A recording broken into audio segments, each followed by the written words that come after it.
And so the disparate attention paid to concerns that are ultimately ad hominem, the suppression of whistleblowers, of evidence, of conflicts of interest, the orchestration of narratives that serve establishment voices. These are unfortunately patterns across the American press.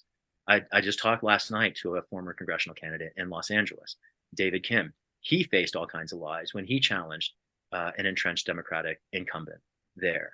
It's a pattern. I see so much of the corporate Democratic leadership's control over the party and Congress being effectuated through this pattern of false racist accusation, supported by journalists, that I think it plays ultimately an inevitable role in this intimidation pattern that we were talking about before. Why are populists on the left not standing up to the corporate leaders in their party the way populists on the right are within theirs?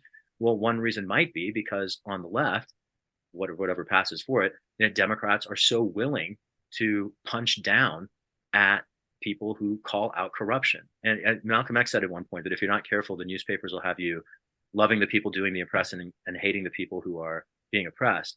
And when I look at this pattern of what happened to Nina, what happened to Alex, what happened to me, what happened to David, candidates across the country who challenged corruption in the Democratic Party, were our reputations were destroyed as a result. And I don't think that was strictly defensive. I mean, that was absolutely to send a signal. And again, the reason I'm not in politics is I witnessed the co-optation of journalists in that dynamic. There was a time in my life when I thought that journalism existed for transparency and accountability. And I've, unfortunately come to recognize, much like law, that careerism has subsumed the profession. Lawyers aren't particularly committed to their professional ethics. You can't be in a fascist country. Journalists aren't either.